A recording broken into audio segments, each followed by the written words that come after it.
Hello guys, this is Mike from McProgramming.org, and today I'm going to show you how to write toStrings. These become very important pretty much when you write an object and you want to print out that object. You want to have a string representation, so pretty much English words or numbers that represent your object, not a memory address. So just so I don't have to write two files, I'm going to write a class up here, and we're going to call this square. Make a square object or something real simple. Alright, messing up here. Alright, and then I'm going to take in int side and taking a construct. We're going to create a constructor just like we did in the last video. Let's say int x. I'm going to say side equals x,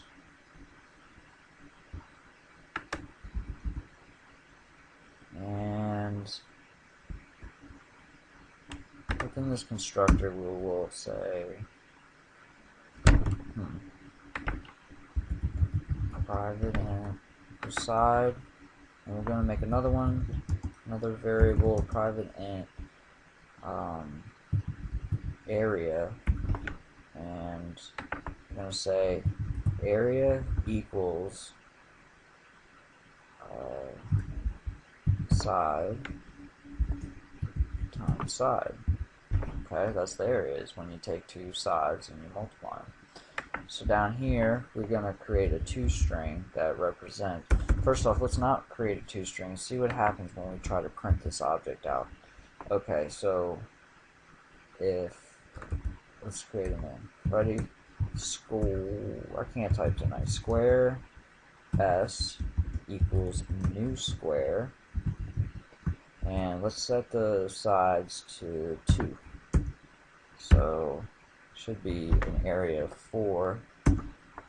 It's system.out.println, and we're going to put in the object s. And just so y'all can follow me a little bit better, let's not use variables by a letter, and let's actually give it a decent name so we can follow a little bit better. So we're going to print out the square object we just created.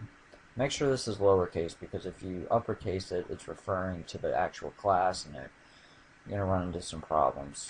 So let's run this and see what happens when we just print it out.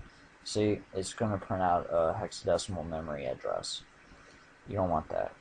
What you want is 2 times 2 is 4, so you want that.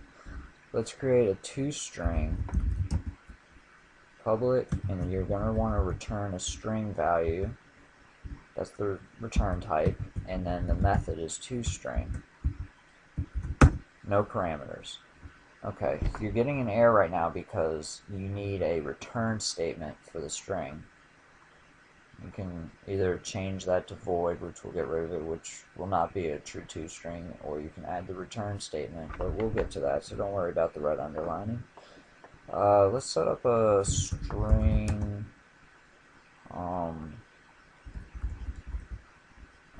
let's see, string object name. Okay. Let's just say object name equals, we're going to say the area of this square is, concatenate that with the actual variable name, I'm going to say area.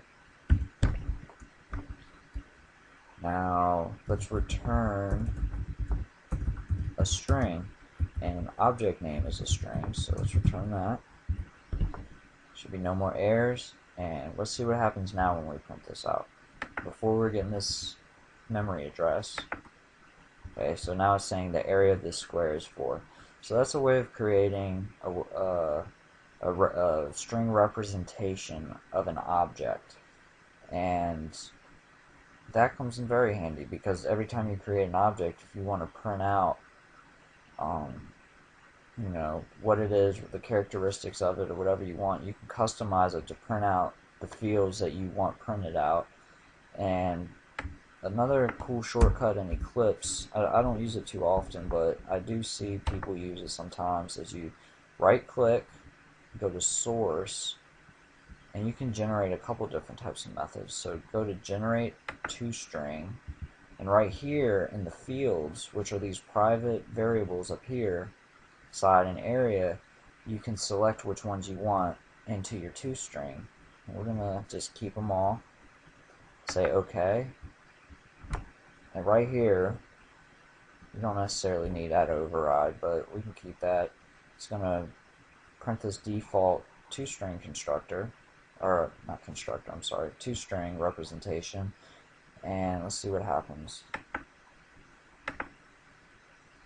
So it prints out a square object, and the fields are side and area, and it gives you the values of both. So that's pretty cool, and you can mess around with this toString. There's a lot of other methods that we can create from source. Let's see, getters and setters. Let's go over that right now too. No, not. I'm gonna make that another video. So I'm gonna call it a night on this video, but you get the point. If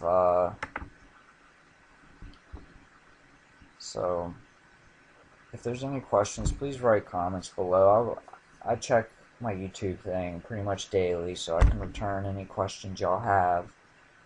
So please subscribe to my videos, please watch, and please spread the word to your friends. And I'm trying to make as many as I can, but you know, sometimes it's hard to get the time to do it, but as soon as I get a free second, I love posting these things, and hopefully I get a little bit better at explaining this stuff. I know it very well, but sometimes it's hard to put these lessons into words. So bear with me, trying to learn how to present this material the best way I can. So y'all have a great night. Please subscribe again, and I have a website, mcprogramming.org. It's not the best, but I want to work on that too and try to get all this content up on there. So y'all have a good night, and thank you for watching.